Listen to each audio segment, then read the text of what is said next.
ध्यान दो। सबसे पहला काम तो क्या है अपना एक्सेल को स्टार्ट करने के लिए शॉर्टकट की क्या बताई है मैंने, विंडो प्लस आर बटन। तो मैंने टाइप किया विंडो प्लस आर, आपका रन कमांड एक्टिव हो गया है।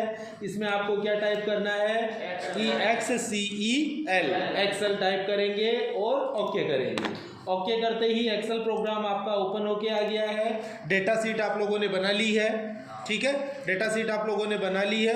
उस डेटा सीट के अंदर हम फंक्शन या फॉर्मूला कैसे काम में लेते हैं आज वो देखते हैं। इसके लिए मैंने कोई फाइल बनाई है जिसे मैं ओपन करता हूँ। ये आपके MS एक्सेल फॉर्मूला है जो आज हम सीखेंगे। सबसे पहला फॉर्मूला कौन सा है, देखो एडिशन। आप लोगों को जोड़, बाकी, गुणा या भाग अगर करना है तो उसके लिए आप कौन सा फॉर्मूला काम में लेते हो, सम फॉर्मूला काम में लेते हो। कौन सा फॉर्मूला काम में लेंगे, सम फॉर्मूला काम में लेंगे। फॉर एग्जांपल सीट नंबर 2 पे जैसे मेरे पास डेटा सीट है, यहाँ पे आपके पास क्या है, स्टूडेंट का नाम है, पिता का नाम है, स्टूडेंट का नाम है, पिता का नाम है और आपके पास कोई एक सब्जेक्ट है। फॉर एग्जांपल आपके पास कौन सा है, हिंदी सब्जेक्ट आ रहा है और ये सभी बच्चों के क्या आ रहे हैं, हिंदी सब्जेक्ट के मार्क्स आ रहे हैं। अभी एक बार मैं इनके कॉलम साइज को थोड़ा सा बढ़ा देता हूँ और लास्ट में यहाँ हमें क्या करना है, इनका टोटल करना है। क्या करना है, टोटल। तो मैंने यहाँ लिख दिया टोटल। टैब बटन से हम नेक्स्ट सेल में आएंगे। अब टोटल करने के लिए या कोई भी फॉर्मूला अगर हमें लगाना है तो फॉर्मूला लगाने के लिए हम क्या करते हैं, सबसे पहले बराबर का साइन लगाएंगे। बराबर साइन लगाया है, इट मीन्स हम कोई फॉर्मूला स्टार्ट कर रहे हैं। बराबर, बराबर के बाद में आपका फॉर्मूला कौन सा है, सम। तो मैंने लिखा सम। आपके सामने दिखा रहा है फॉर्मूला, आ रहा है क्या, ये फॉर्मूला दिखा रहा है, ठीक है। अभी हमें प्रेस करना है tab button. Tab button press किया और आपका फॉर्मूला एक्टिव हो गया है। इसके बाद में आपको क्या करना है, आपको वो सभी वैल्यूज सेलेक्ट करनी है जिनका आप योग करना चाहते हो। जैसे अभी आपके पास वैल्यू क्या है, 56 है, 45 है, 57 है, 75, 56, 75 और 56। आपको ये वैल्यू टाइप नहीं करनी है, यहाँ आपको क्या दिखाना है, उस सेल का नंबर दिखाना है। क्या दिखाना है, सेल का नंबर। फॉर एग्जाम्पल ये सेल नंबर या सेल का नाम क्या है, देखो देखिए C2 से लेके हमें कहाँ तक करना है, C8 तक करना है। तो हम इसे सेलेक्ट करेंगे, ठीक है। सेलेक्ट करने के बाद में आपको कोष्टक बंद करना है और एंटर प्रेस करना है। ये आपके सामने क्या आ गया है, इन सभी का टोटल आ गया है या योग आ गया है। तो सम जो फॉर्मूला है इसके दो आपको मैं फंक्शन या फॉर्मूला बताऊंगा। पहला है सम और दूसरा है सम इफ यानी कंडीशन। If means condition. जैसे अभी आपने योग किया, ये सभी बच्चों का आ गया, A to Z सब बच्चों का आ गया। अगर आप कंडीशन लगाना चाहो, क्या कंडीशन या शर्त लगाना चाहो कि आपको जैसे 300 से 500 के बीच में कौन कौन से अंक हैं, सिर्फ उन्हीं का क्या करना है, योग करना है। या 100 से 200 के बीच का करना है, या 10 से 20 के बीच का करना है, 40 से 80 के बीच का करना है। इट मीन्स कोई कंडीशन हो गई, शर्त हो गई। उस शर्त के अनुसार आप क्या करना चाह रहे हो, यहाँ पे कोई काउंटिंग क्या, एडिशन करना चाह रहे हो, तो उसके लिए आप फॉर्मूला जो काम में लेते हो, फॉर्मूले का नाम है सम इफ। तो अब हम कंडीशनल लगाएंगे, सम इफ, ठीक है। और कंडीशन के लिए क्राइटेरिया हम सेट कर लेते हैं। फॉर एग्जांपल अपना क्राइटेरिया है कि हमें ऐड करना है 50 से लेके और 70 के बीच के, ठीक है। 50 से लेके और 70 के बीच का हम क्या करना चाह रहे हैं, क्राइटेरिया सेट कर रहे हैं कि 50 से 70 के बीच का हमें क्या करना है, योग करना है। तो ऐसे में आपको फॉर्मूला काम में लेना है सम बराबर सम, और सम के साथ आपको क्या करना है, कंडीशन लगानी है इफ। कौन सी कंडीशन लगानी है, इफ कंडीशन लगानी है। टैब बटन दबाया मैंने, आपका कोष्टक स्टार्ट हो गया, ब्रैकेट स्टार्ट हो गया। सबसे पहला काम क्या है, आपको उस रेंज को सेलेक्ट करना है जिनका आपको योग करना है। ये जैसे मैंने रेंज सेलेक्ट कर ली, कॉमा मैंने बताया कि अगर आपको एक से अधिक कंडीशंस देनी है तो बीच में कोमा लगाना है। क्या लगाना है, कोमा लगाना है। तो अभी मैंने कोमा लगा दिया है। कोमा लगाने के बाद में आपको कंडीशन क्या देनी है, वो आपको ब्रैकेट में लिखनी है। कंडीशन क्या है, जैसे मान के चलो 50 से इक्वल टू या अपना क्या आएगा इसमें, 50 से ऊपर वालों का योग करना है अपने को, ठीक है। एक कंडीशन ले लेते हैं पहले, ग्रेटर देन 50, 50 से ऊपर के आपको क्या करना है, योग करना है। 50 तो इसमें नहीं है, आई थिंक 60 ले लेते हैं, ये मैंने दे दिया जैसे 60, और इन्वर्टेड कोमा आपका बंद हो गया। यहाँ थोड़ा सा ध्यान दो, बराबर सम इफ कोष्टक स्टार्ट किया, फिर आपका रेंज आ गया। रेंज कौन सा है, C2 से लेके C8 तक आपने क्या किया है, रेंज सेलेक्ट किया है। उसके बाद में आपने कंडीशन लगाई है, ये मैंने बिटवीन की बताई है, मगर बिटवीन बाद में लगाएंगे, पहले ग्रेटर देन लेस देन लगा के देख लेते हैं। अभी मैंने ग्रेटर देन कितना किया है, 60। इट मीन्स 60 से ऊपर वाली कोई भी रेंज होगी तो उसका क्या हो जाएगा, एडिशन हो जाएगा या योग हो जाएगा। लास्ट में आपको क्या करना है, कोष्टक बंद करना है और एंटर प्रेस करना है। देखो 60 से ऊपर की वैल्यू कौन कौन सी है, 1 और 2 वैल्यू हैं। 2 वैल्यू का देखो योग क्या किया इसने, 150 आ गया क्या, ठीक है। आप दो संख्याओं के बीच का भी दिखा सकते हो, ठीक है, दो संख्याओं के बीच का, वो बिटवीन का है, बिटवीन का एक बार मैं बाद में बताऊंगा। अभी आपको सिर्फ इतना ध्यान रखना है कि सम जो फॉर्मूला है वो 4 प्रकार से आप काम में लोगे।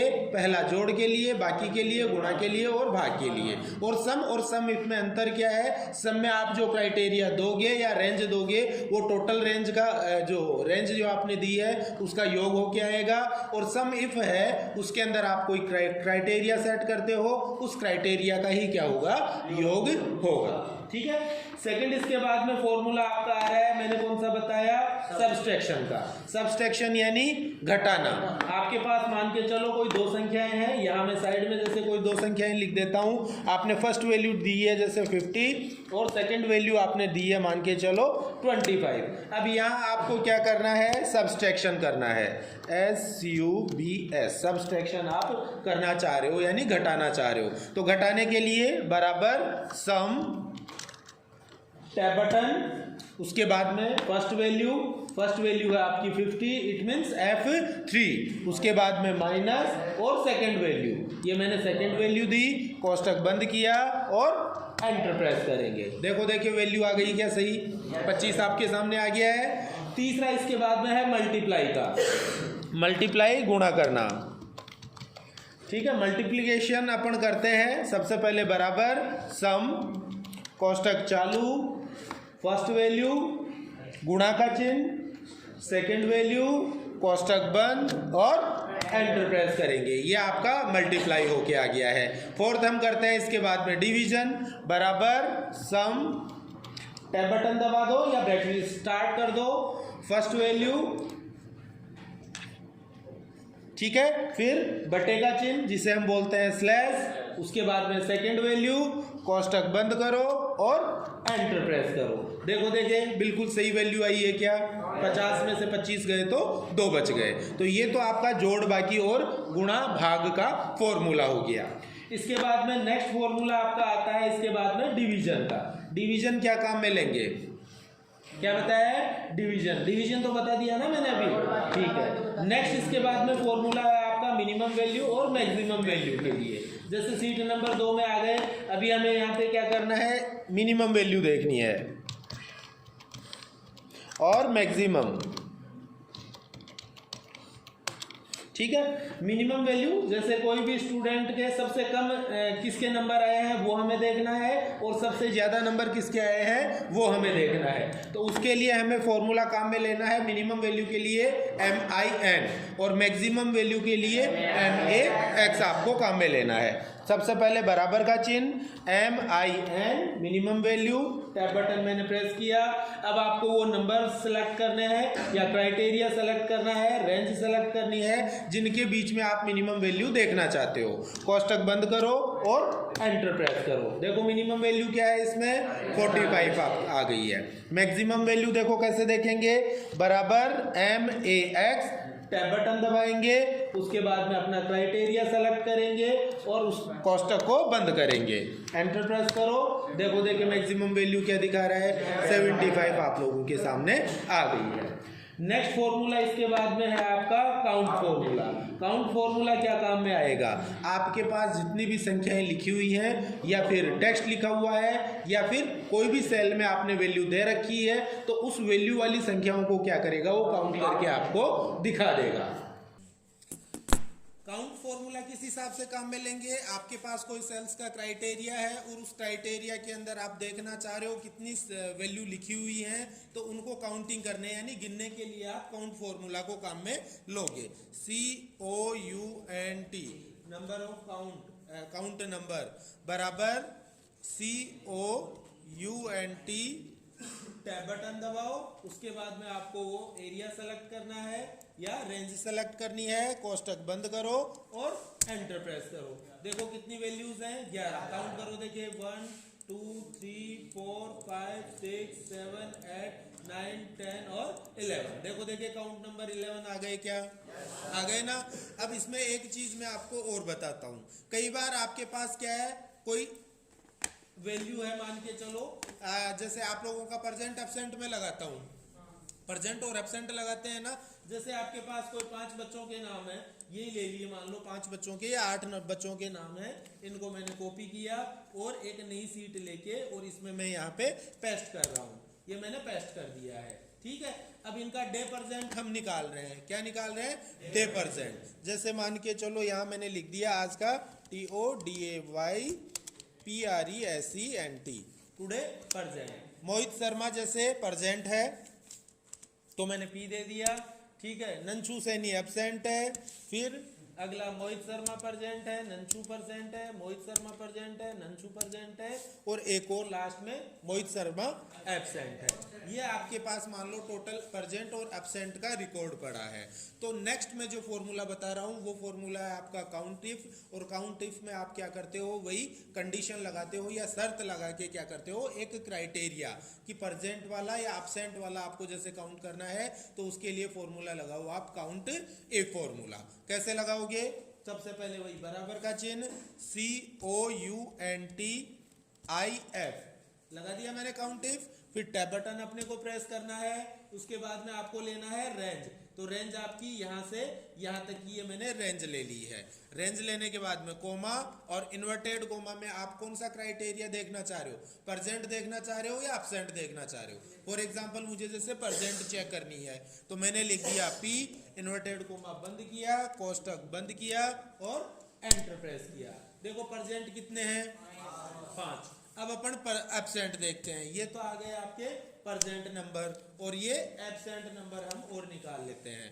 बराबर COUNTIF, टैब बटन दबाएंगे, क्राइटेरिया हमने सेलेक्ट किया, उसके बाद में कोमा और इन्वर्टेड कोमा में एब्सेंट के लिए A हमने शो किया है, इन्वर्टेड कोमा बंद, कोष्टक बंद और एंटर प्रेस किया। देखो एब्सेंट वैल्यू कितनी है? 2 है। तो इस हिसाब से काउंट इफ फॉर्मूला जो है वो किसके लिए काम में लोगे, कोई क्राइटेरिया, कोई कंडीशनल क्राइटेरिया है उसके अंदर की काउंटिंग निकालने के लिए। जैसे अभी हमने काम में लिया एब्सेंट और प्रेजेंट कैंडिडेट्स को शो ऑफ करने के लिए। काउंट इफ में कोई समस्या है? क्लियर।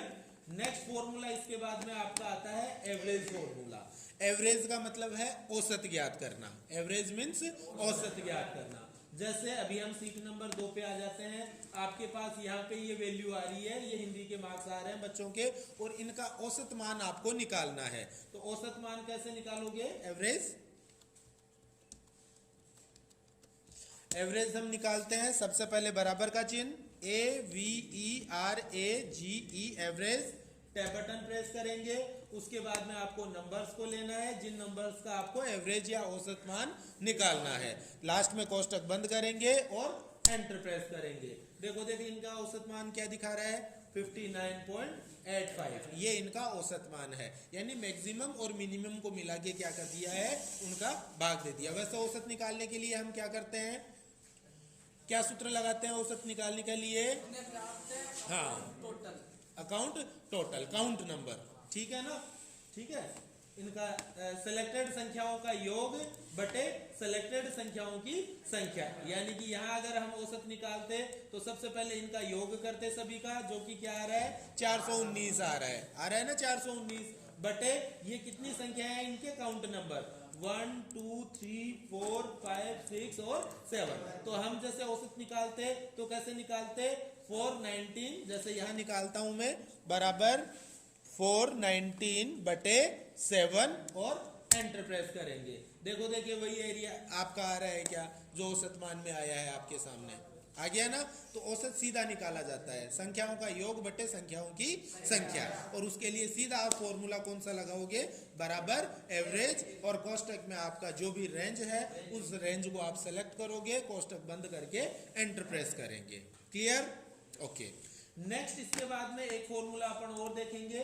जैसे ये आपके सामने सीट बनी हुई आ रही है, इस सीट के अंदर हमने जो फॉर्मूला अभी सीखे हैं उनके हिसाब से इस सीट को कंप्लीट करेंगे। जैसे हमने फॉर्मूला सीखा है जोड़ का, बाकी, गुणा, भाग, इसके अलावा हमने सीखा है एवरेज का और काउंट वगैरह का, और इफ का। इफ का मैंने आपको सिंगल इफ मैंने नहीं बताया, सिंगल इफ पहले बता देता हूं और उसके बाद में हम इसे क्लियर करेंगे। वापस सीट नंबर 2 पे आ गया। नेक्स्ट फॉर्मूला है आपका इफ फॉर्मूला। इफ फॉर्मूला क्या है, एक कंडीशनल फॉर्मूला है। कौन सा फॉर्मूला है, कंडीशनल फॉर्मूला। शर्त आप लगाते हो, शर्त का दो रिजल्ट रहेंगे, जो शर्त आप लगा रहे हो उसके दो रिजल्ट रहेंगे। कौन कौन से, पहला रिजल्ट रहता है ट्रू का और दूसरा रिजल्ट रहता है फेल्स का, यस का, नो का, हाँ का, ना का, 0 या 1 का। ठीक है, या तो आपकी कंडीशन सही है, सत्य है, सत्य के लिए आप क्या रिजल्ट दिखाना चाहते हो, और एक आपकी कंडीशन अगर असत्य है, फेल्स है, तो उसके लिए आप क्या रिजल्ट दिखाना चाहते हो। समझ रहे हो मैं क्या कह रहा हूं? तो जैसे यहां पे मैं आपको लगा के दिखाता हूं इफ फॉर्मूला। इफ बराबर आई एफ, इफ, और कोष्टक स्टार्ट करेंगे, टैब बटन मैंने दिखा दिया। अब अपन इफ के लिए क्या दिखाना चाह रहे हैं, जैसे आपकी वैल्यू है मान के चलो ये वाली, कोई एक वैल्यू ले ली मैंने, जैसे मान लो ये वाली वैल्यू ले ली मैंने 75 वाली, कोई एक वैल्यू मैंने अभी ली है। ये वैल्यू मैंने ली, कोमा लगाया, कोमा लगाने के बाद में आपको क्या करना है, आपको ट्रू, यहां देखो लॉजिकल टेक्स्ट अपन ने ले लिया, टेक्स्ट अपन ने लिया है C7 का, यानी 75 आपका आ गया। फिर मैंने लगाया है कोमा, कोमा लगाने के लिए के बाद में क्या बोल रहा है ये देखो, वैल्यू इफ ट्रू। अगर ये वैल्यू सत्य है तो क्या दिखाना चाह रहे हो, और असत्य है तो क्या दिखाना चाह रहे हो। जैसे मैं दिखा रहा हूं C7 के अंदर वैल्यू अगर बड़ी है, क्या है, बड़ी है या बराबर है, मान के चलो किससे, 50 से, किससे, 50 से। एक एग्जांपल लिया है कि कोई भी संख्या आपने सेलेक्ट की, वो संख्या बड़ी है या बराबर है, किसके, 50 के। ये मैंने क्या लगाया है, एक कंडीशन लगाई है या शर्त लगाई है। अगर है तो कोमा, इन्वर्टेड कोमा में क्या लिखा हुआ है, पास। क्या लिखा हुआ है, पास। क्या कंडीशन लगाई है, C7 के अंदर आपका जो मान है या जो संख्या है वो अगर बड़ी है या बराबर है, किसके, 50 के, तो क्या लिखा हुआ आना चाहिए, पास लिखा हुआ आना चाहिए। अगर वो संख्या 50 से कम है तो हम क्या दिखाना चाह रहे हैं, वो आएगा फेल्स वैल्यू में। ये हमने क्या डाली है, वैल्यू इफ ट्रू। अगर सत्य होता है तो लिखा हुआ आएगा आपका पास, अगर असत्य है तो कोमा और इन्वर्टेड कोमा में जैसे डाल दिया FAIL, फेल, और इन्वर्टेड कोमा बंद कर दिया। दोबारा ध्यान दो, यहाँ पे बराबर इफ ब्रैकेट स्टार्ट, आपने कोई रेंज ली है जैसे C7 का जो मान है वो बड़ा है या बराबर है किसके, 50 के, तो ऐसे में ट्रू वैल्यू क्या आएगी, पास आएगी। अगर ये कंडीशन नहीं लगती है या ये जो शर्त है ये नहीं लगती है तो ऐसे में फेल्स कंडीशन क्या आएगी, फेल आप लोगों के सामने आएगी। लास्ट में आपको कोष्टक बंद करना है और एंटर प्रेस करना है। अभी देखो क्या आ रहा है, पास। जैसे मैं चेंज करता हूं, ये वाला ही था ना C7, यहां मान लो मैंने कर दिया 49 और एंटर प्रेस किया। ऐसे में अब देखो रिजल्ट क्या आ रहा है आप लोगों का, फेल का आ गया ना। तो ये तो है कंडीशन, सिंगल कंडीशन हमने लगाई है। क्या लगाई है, सिंगल कंडीशन इफ के अंदर। अब दूसरी हम लगाएंगे मल्टीपल कंडीशन। कौन सी लगाएंगे, मल्टीपल कंडीशन। तो मल्टीपल कंडीशन में आपको यहां नहीं बताऊंगा, वो हम देखेंगे सीट नंबर 3 में, जब हम इनका क्या निकालेंगे, डिवीजन निकालेंगे। तो डिवीजन निकालने से पहले, जैसे ये कंप्लीट सीट बनी हुई है, सबसे पहले बच्चों का हम क्या कर रहे हैं, टोटल निकाल देते हैं। टोटल कैसे निकालते हैं मैंने बताया, बराबर सम, टैब बटन दबाया, उसके बाद में क्राइटेरिया आपका कहां से है, यहाँ हिंदी से लेके संस्कृत तक के मैंने रिकॉर्ड सेलेक्ट किए, कोष्टक बंद किया और एंटर प्रेस किया। देखो पहले का योग आ गया क्या, 380 आ गया। बाकी सबका आपको टोटल निकालना है तो उसके लिए आपको फिल करना है। फिल कैसे करेंगे, हम यहाँ पे जैसे 380 आपके पास लिखे हुए हैं, 380 क्या आया आपका टोटल आया है, कौन से बच्चे का, रोल नंबर 1001 वाले का, ठीक है ना। इसके बाद में हमें बाकी सबका क्या करना है, टोटल निकालना है। तो टोटल कैसे निकालेंगे, उसके लिए आप उस सेल पे आओ और सेल के ऊपर जो ये कॉर्नर पे डॉट कॉलम आ रहा है, सॉरी डॉट पॉइंट आ रहा है, इस डॉट पॉइंट पे आपको कर्सर को लाना है। और कर्सर देखो किस में चेंज हो गया, प्लस साइन में चेंज हो गया है। यहाँ कर्सर को दबाओ, क्लिक को दबाओ, लेफ्ट क्लिक को, और पकड़ के नीचे तक खींच लो। देखो देखिए सबका योग निकल के आ गया है क्या, आ गया ना। तो पहला काम हमने क्या कर लिया है, टोटल निकाल लिया है सभी रिकॉर्ड्स का। इसके बाद में हमें जैसे परसेंटेज निकालनी है, तो परसेंटेज के लिए कोई फिक्स फॉर्मूला नहीं है, परसेंटेज अपन खुद निकालेंगे। और परसेंटेज के लिए हम फॉर्मूला क्या काम में लेते हैं, प्राप्तांक गुणा 100 बटे पूर्णांक। हम क्या काम में लेते हैं, प्राप्तांक गुणा 100 बटे पूर्णांक, ये फॉर्मूला हम काम में लेते हैं। यहाँ आप कौन सा निकाल रहे हो, देखो 10th का रिपोर्ट कार्ड है, ये किसका है, 10th का। तो प्राप्तांक आप लोगों के सामने है, ये आपने प्राप्तांक निकाल लिए हैं, निकाल लिए, गुणा 100। और पूर्णांक कितना होता है 10th क्लास का, 600। कितना होता है, 600, यानी 600 में से ये बच्चों के मार्क्स आए हैं। तो परसेंटेज हम निकाल लेंगे। फॉर्मूला लगाने के लिए सबसे पहले बराबर का चिन्ह लगाया, प्राप्तांक कौन सा है, ये टोटल नंबर वाला, क्लिक करना है, सेल को सेलेक्ट करना है। हमें नंबर नहीं लिखना है कि हम यहाँ लिख दें 380, ठीक है ना। 380 हम नहीं लिखेंगे, हम क्या करेंगे, उस सेल को सेलेक्ट करेंगे जहां पे आपने एडिशन कर रखा है या टोटल कर रखा है। सेल सेलेक्ट की, गुणा, ये गुणा 100 हमने टाइप किया, फिर बटे पूर्णांक कितने बताए थे मैंने, 600। 10th के हैं 600, अगर 12th का रिकॉर्ड होता तो वो 500 होता, ठीक है। तो ये मैंने कर दिया बटे 600 और एंटर प्रेस किया। देखो देखिए आपका रिजल्ट आ गया क्या, अब रिजल्ट आ गया, मगर यहाँ समस्या हो रही है। समस्या क्या हो रही है, देखो 63, 33 और आगे परसेंट का चिन्ह और लगा हुआ आ रहा है। ये हमने क्या कर रखी है, फॉर्मेटिंग लगा रखी है। इस फॉर्मेटिंग को हम हटा देते हैं सभी के लिए। जैसे परसेंटेज वाले में सारे में सेलेक्ट किया, यहाँ आता हूँ मैं क्लियर, और क्लियर में क्या करूंगा, क्लियर फॉर्मेट। अभी देखो देखिए रिजल्ट सही आ गया क्या, परसेंटेज का 63.33 आ गया ना, सही रिकॉर्ड, ओके। अभी जैसे दशमलव के बाद में संख्याएं देखो कितनी आ रही है, 4 आ रही है। अपने को जैसे मैक्सिमम कितनी चाहिए, 2 चाहिए, तो वो कहां से सेट करेंगे, आगे देखो होम रिबन बार, होम रिबन बार में नंबर्स, और नंबर्स में यहां से आप क्या करोगे, इंक्रीज करोगे डेसिमल पॉइंट्स को, आ जाओ, ठीक है। यहाँ से इंक्रीज करोगे और यहाँ से डिक्रीज करोगे डेसिमल पॉइंट्स को। तो मैं जैसे डेसिमल पॉइंट्स को डिक्रीज करके और 2 पॉइंट कर दिए हैं। यहाँ देखो परसेंटेज सही आ गई क्या, 63.33 आ गई। इसको भी वही हम क्या करेंगे, आ जाओ, हमने जैसे क्या कर लिया है, परसेंटेज निकाल ली है बच्चों की।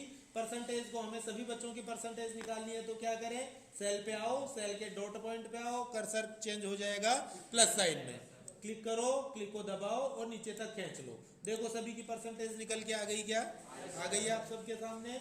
नेक्स्ट इसके बाद में हम इनका रिजल्ट निकालते हैं। रिजल्ट ने निकाल के मैं सीधा इनका डिवीजन निकाल लेता हूं, पास और फेल का। तो मैंने एक कॉलम को हटा दिया है और हम डिवीजन वाले कॉलम में आ गए हैं। अब यहाँ हम काम में लेंगे मल्टीपल इफ। कौन सा फॉर्मूला काम में लेंगे, मल्टीपल इफ। मल्टीपल इफ जिसमें आप क्या करोगे, कंडीशंस दोगे और जो कंडीशन, ट्रू कंडीशन जो है उनको बढ़ाते जाओगे, एक से ज्यादा ट्रू कंडीशंस आप लगाओगे। फेल्स कंडीशन एक रहेगी, यानी गलत की कंडीशन एक रहेगी, और सही के लिए आप एक से ज्यादा कंडीशंस लगाओगे। तो लगा के देखते हैं। सबसे पहले बराबर IF इफ और ब्रैकेट स्टार्ट मैंने कर दिया। अब हम ये डिवीजन निकाल रहे हैं, तो डिवीजन किसके हिसाब से निकलती है, परसेंटेज बेसिस पे। किस बेसिस पे निकालेंगे, परसेंटेज बेसिस पे। फर्स्ट, सेकंड, थर्ड और फेल। फर्स्ट, सेकंड, थर्ड और फेल। फर्स्ट डिवीजन कब आती है, जब 60% से ऊपर रहता है। तो अभी हम सबसे पहले क्या करेंगे, लॉजिकल टेस्ट आपका कौन सा है, परसेंटेज। मैंने परसेंटेज वाला सेल सेलेक्ट कर लिया है, कर लिया। परसेंटेज बड़ी है या बराबर है कितने के, 60 के। तो ऐसे में क्या आएगा, कोमा लगाओ और इन्वर्टेड कोमा में रिजल्ट लिख दो। रिजल्ट क्या लिखेंगे, फर्स्ट, FIRST, फर्स्ट, और इन्वर्टेड कोमा बंद। ये आपकी फर्स्ट कंडीशन लग गई है। पहली कंडीशन हो गई ना कि भाई 60 या 60 से ऊपर रहता है, तो आपका रिजल्ट क्या आएगा, फर्स्ट डिवीजन लिखा हुआ आ जाएगा। ये पहली ट्रू कंडीशन हो गई। अब सेकंड ट्रू कंडीशन स्टार्ट करनी है। तो सेकंड कंडीशन स्टार्ट करो, उससे पहले कोमा लगाओ। क्या लगाओ? कोमा। तो मैंने लगाया कोमा। कोमा लगाने के बाद में वापस इफ सेकंड कंडीशन लगा रहे हैं ना, इफ वही टैब बटन दबा के मैंने ब्रैकेट स्टार्ट कर लिया। सेल वैल्यू परसेंटेज बड़ा है या बराबर है कितने के? 45% से ऊपर वाले आते हैं सेकंड डिवीजन में, ठीक है। तो मैंने दे दिया जैसे 45, यानी परसेंटेज बड़ी है या बराबर है कितने के? 45 के या 45 के। तो कोमा और इन्वर्टेड कोमा में अब क्या आएगा? सेकंड आएगा और इन्वर्टेड कोमा बंद। ये आपकी सेकंड ट्रू कंडीशन हो गई, ठीक है। पहली ट्रू कंडीशन थी 60% से ऊपर, 60 से ऊपर, और दूसरी ट्रू कंडीशन क्या डाली है? 45 से ऊपर। अब तीसरी ट्रू कंडीशन किसके लिए डाले? ठीक है, 38 के लिए या थर्ड डिवीजन के लिए हम डालेंगे। तो वापस वही कोमा और इफ फॉर्मूला वापस आपका स्टार्ट कर दिया है मैंने। Bracket start. अब वही परसेंटेज, परसेंटेज बड़ी है या बराबर है कितने के? 38 के। तो ऐसे में कोमा और इन्वर्टेड कोमा में क्या आ जाए? थर्ड डिवीजन, ठीक है। कोई बात नहीं, जैसे 38 मैंने कर दिया है, 33 हो, 30 हो, जितना आप क्राइटेरिया सेट करो, ठीक है। मैंने दे दिया है जैसे 38 के लिए, तो ऐसे में कोमा और इन्वर्टेड कोमा में क्या आ जाए? थर्ड डिवीजन लिखा हुआ आ जाए। तो अपनी ट्रू कंडीशन कितनी हो गई? 3 हो गई। पहला 60 से ऊपर, दूसरा 45 से ऊपर और तीसरा 38 से ऊपर। तो 3 ट्रू कंडीशन हो गई। अब एक अपने को फेल्स कंडीशन डालनी है। तो फेल्स कंडीशन के लिए कुछ नहीं लिखना, सीधा कोमा और इन्वर्टेड कोमा में फेल्स कंडीशन टाइप कर दो। तो फेल्स कंडीशन क्या है आपकी? फेल। तो मैंने लिखा FAIL फेल, इन्वर्टेड कोमा बंद। अब आपको ध्यान देना है कि आपने जितनी बार ब्रैकेट स्टार्ट किया है उतनी बार ब्रैकेट बंद होगा। तो पहला ब्रैकेट कहाँ स्टार्ट हुआ था? ध्यान दो, पहला ये यहाँ हुआ है 38 के लिए, तो पहला ब्रैकेट मैंने बंद कर दिया। सेकंड ब्रैकेट है आपका 45 के लिए यहाँ, तो ये मैंने सेकंड बंद कर दिया। और थर्ड आपका 60% के लिए दिया था, तो थर्ड मैंने बंद कर दिया। 3 ब्रैकेट स्टार्ट है, तीनों मैंने क्लोज किए और एंटर प्रेस किया। देखो रिजल्ट आ गया क्या? आ गया। बाकी सबका रिजल्ट निकालना है, फर्स्ट पे क्लिक किया और पकड़ के खींच लेंगे। देखो देखिए सबका रिजल्ट आ गया क्या? कोई फर्स्ट भी है, कोई थर्ड भी है और कोई सेकंड भी है। तो ऐसे में हम कौन सा फॉर्मूला काम में लेंगे? Multiple if. कौन सा? मल्टीपल इफ, जिसमें इफ जो फॉर्मूला है वो एक से ज्यादा बार प्रयोग में लिया जाता है। अभी हमने कितनी बार काम में लिया? यहाँ पे 3 बार मल्टीपल इफ को काम में लिया है, ठीक है। Okay, thank you.